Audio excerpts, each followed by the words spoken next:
Well, hello everyone. Welcome back to my channel, The Importance of Temperance. I'm Katie, and I hope that wherever you are in the world, you're doing super well. I'm just outside on my veranda. Today is the first day of my weekend. I've got myself a cup of coffee, and I've got myself a new tarot deck. Now, this arrived last night from Amazon. I got home from work about 7 o'clock, and I got home and it had arrived. I knew it had been delivered because you get like a message from Amazon saying it'd been delivered, and I was going to film it last night, but to be perfectly frank with you guys, I was a bit tired. I just wanted to get in my pajamas, have some dinner and get into bed, because here in Queensland the temperatures have dropped a little bit, so it was a bit chilly. 17 degrees last night, and a bit of a cold wind blowing. Not that that might be cold for you guys. I'm talking degrees Celsius. I don't know what that translates into Fahrenheit. I'm sorry. But it's a bit chilly for us up here, that we've been having, you know, a balmy 22, 23 degrees. So when it drops down to below, you know, to 17, 16, we start to feel it. And last night there was an overnight low of 10 degrees, so it was a bit chilly. So, you know, I just got home. I felt like getting my pajamas on, having some dinner and just getting into bed and watching a show. I've been watching Dalglish on Acorn TV, and they've just released the second series of that. It's super good.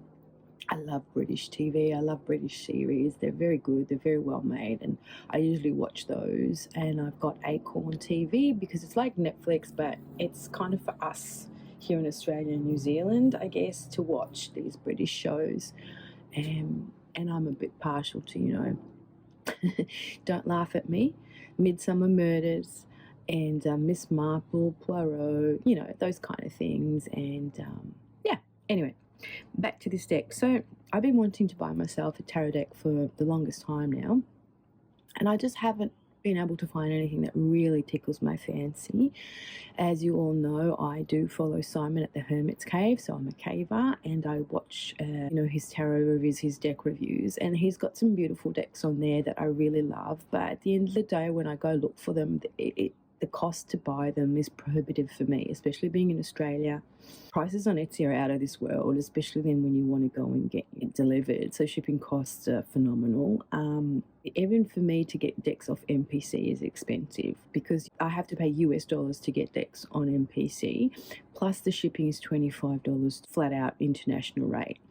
So, you know, the exchange rate for Australian to US dollars is absolute rubbish. So I'm paying double the amount for a deck, and then I'm paying, like, you know, 25 US dollars is literally 30 to 35 Australian dollars for shipping from MPC. So, I mean, you know, everything is just so expensive, and I'm not really prepared to spend that much more money on a deck, especially now because I'm trying to save up to go to Italy. Anyway, blah, blah, blah, blah, blah.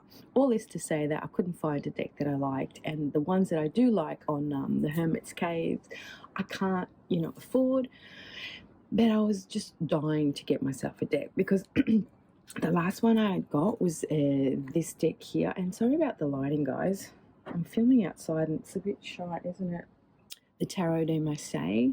Now, this is kind of a reprint of an old deck based on, I think, the Ignatz Krebs deck, and it's just kind of really vintage looking, and it's a beautiful cardstock. And I got this off Amazon. It's by Piatnik, which is an Austrian printing house, I guess you could, or publisher. Beautiful cardstock, and I really love them. I didn't have a Marseille deck as part of my collection. Wow, you know, I really thought this would be super fun to have. I love it. I just love it to bits. So that was kind of the last tarot deck that I actually bought myself, and I hadn't bought myself any new decks for some time. I had bought myself a couple of Oracle decks, so I thought, you know what, let me get myself something. And this was really interesting to me. I went on Lo Scarabeo's website to have a look if they had any new decks. I don't know if any of you guys watched my RWS video the other day, but I stated on there that I am partial to Lo Scarabeo decks, and I have a lot of them in my collection. So anyway, yeah, I found this guy, and then I went on to Amazon and I saw it on there for about, I think it was about 42 Australian dollars, which I thought was reasonable. So I thought that today I could go through this with you guys. I've just taken it out of the box and the wrapping, and I haven't sort of looked at the card. So let's get to it. All right, I had to set myself up differently so we get some proper lighting here, and hopefully we can see these cards. So grab yourself a cup of coffee, a cup of tea, and yeah, let's get started. So this deck is by Elisa Singer, and it's called Symbolic Soul Tarot, and it's Lo Scarabeo deck. And this is the beautiful sturdy 2-piece box, which kind of like, whee. I love these boxes because they stand up. And oh, see, look inside. Didn't know that's all. So it's quite tall. Yeah, very good. See? Classic. Nice one. And then you can just like stand it up and it looks super sexy on your shelf. And sorry about the noises, guys. I'm filming outside, so you'll hear all sorts of noises. You might even hear crows in the background. So let me just get this open. I wish they wouldn't put plastic on the stupid things, to be honest with you guys. I mean, it came plastic wrapped. The box came plastic wrapped as well as the cards. I guess they do it to keep them secure. So then I go flying around. So we've got, oh wow, look at those backs. Ooh, the cardstock isn't to die for, to be honest. It feels very cheap. It's not coated or anything like that. Ugh. Not liking the cardstock. So on either side you've got like these cards to sort of protect the cards. It could be even used for a bookmark, couldn't it? Oh, I'm so disappointed about the cardstock. Oh, they feel so icky. So quite a thick deck, as you can see. These are the backs, which are quite nice. Yeah, so the cardstock just feels very raw. There's no coating on them, there's no finish on them. They just feel really cheap. I mean, the cardstock is quite thick, but they just feel really cheap. And they are embossed, so they've got, you know, all these kind of like gold details on them. Yeah. What a shame. Not impressed by this cardstock at all. But how cute's this fool? She's got like the dunce ears, or the donkey ears there. He's got a mushroom. He's got like a teapot with some stars in there. He's got 3 faces.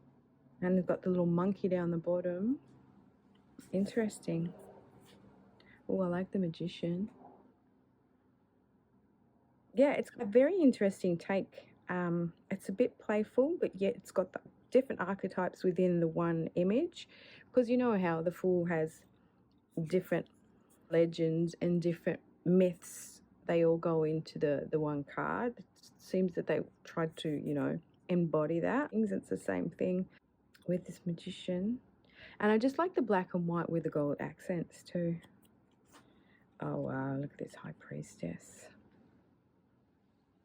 Wow. Sort of got like very African kind of feel to it as well. Not African, but you know, like tribal art and tribal kind of masks and sculptures and stuff like that. I love the water and everything down there. Oh, this gives me Virgo feels. But also kind of the image is you know those dolls that they use to draw the human figure with, that they can all be movable. They move their hands, they move their legs, they can put in different positions. Artists use it to draw. Very interesting. Or the emperor. Ah, see, they're very similar in style, the Hierophant and the emperor. He's got his little supplicants down here. The Ankh. Okay, and his like 3 keys are hanging down there. Yes, interesting take. Then the lovers.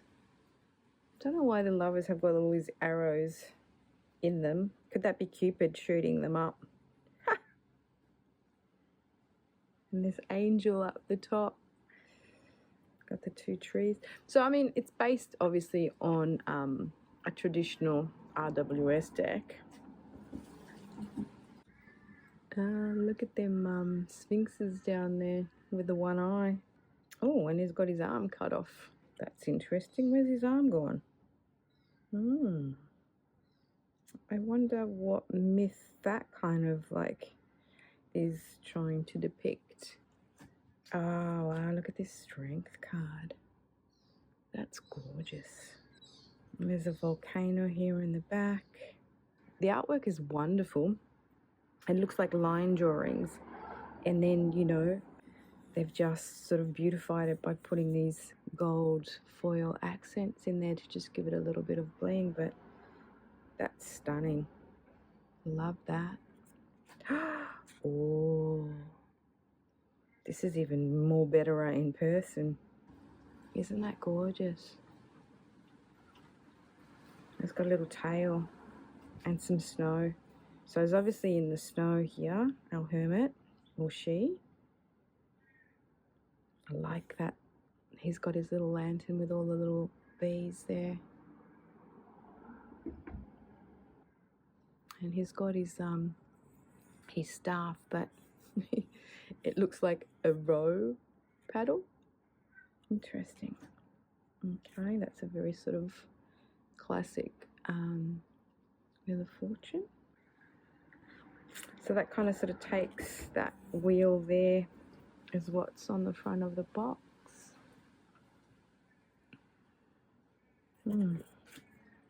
That's our Justice. She looks very interesting, very secure on her throne. She's got an owl there. And then she's got kind of this situation here that looks like a heart. On her knee, she's got a snake down there. Wow. That's our Hangman. Gorgeous. Ooh, death. I love death.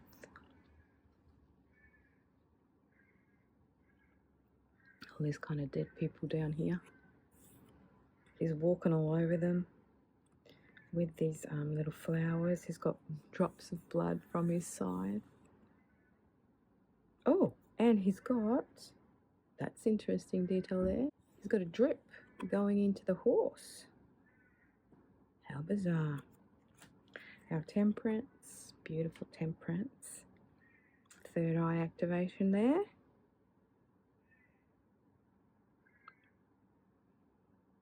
Gorgeous. The devil. Very traditional devil.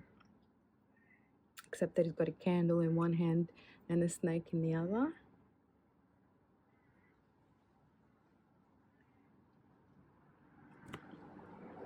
Yeah. And a face with a tongue, or eating a fish. Is he eating a fish? It's a bit of tongue in cheek. In Italy, we call a penis a fish. A pesce. Our tower. Traditional tower here. The star. Oh, this is an interesting take on the star, isn't it?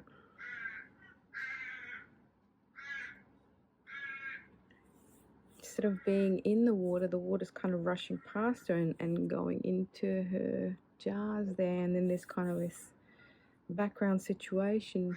It looks like she's kind of, I don't know what that's supposed to be. It looks like petrified wood and some grass situations. Okay. Oh, the moon. Look at the moon. The moon's crying. And look at that. That's an interesting take, like with a chain around that dog's neck there. Or one of the dogs, or the wolf and the dog. I think that's like the bad dog and this is the good dog. Yeah. Right. The sun. Oh, we've got a unicorn. And instead of a child, we've just got like a woman on there, a young woman. And the sun looks a bit devilish. It's got all sorts going on there. It's a bit green manish too. And it's got its third eye. That looks like one of the cherubim. You know, in the Bible, how they depict the cherubim up the top there, the archangels. And then these guys have got death masks on them. The world. That's a beautiful card. I love that. Detail in the eye. And instead of being round, this looks quite symbolic of a female part, isn't it? Instead of being round, it's kind of like that shape. Now I better hurry up going through these. Sorry, I'm taking forever, but you know, this is the first time I'm actually seeing them too. And this light's not helping, is it? Okay, so I thought with the minors we'd just like speed it up a bit. So I'll just flick through and then come back to it at the end. And I just wanted to point out, I just noticed in the Wheel of Fortune, look at that. He's sitting on the dunny. And there's like a little chain pull behind him. That's classic. So there's a lot of tongue in cheek and there's little details in there, you know, that are fun. Sorry, I forgot to say that the little white booklet, you know, is just the classic Scarabeo. It's in different languages and it gives you the little blurb about it. It just gives you all the information. Using the cards, introductions, it just sort of gives you a bit of a blurb about these cards. So yeah, that's that little booklet there, as per usual. All right, so I brought the camera down a bit and we'll just flick through these.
So there we have it, my friends. I hope you kind of enjoyed that quick walkthrough and first impressions from me.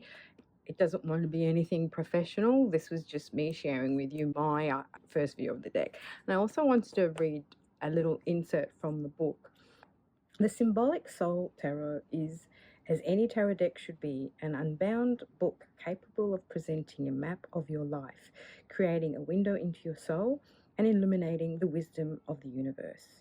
More importantly, it is also an amusement park with something to delight all the parts of you, your brilliant mind, your questioning soul, your yearning heart, and your seeking spirit. Throughout these images, we are presented with abstractions and symbols woven into the landscape. The world created here is often alien but never cold. Somehow, amongst the forms and icons, and despite the absence of irises and pupils, we find intimacy. Eliza Setzinger's broad knowledge of the world's art and stories are the fertile soil from which these images sprung. Using her skill and imagination, she has crafted a sacred space to discover the traditional truths of tarot and to encounter personal revelations. Tarot is at the same time universal and personal. Our understanding of traditional tarot and the cards' meanings provide a foundation. This deck promises more, or at least a different experience. Sprinkled with quirky symbols, sometimes modern, sometimes ancient, the Symbolic Soul Tarot invites you to respond to these images from your own understanding.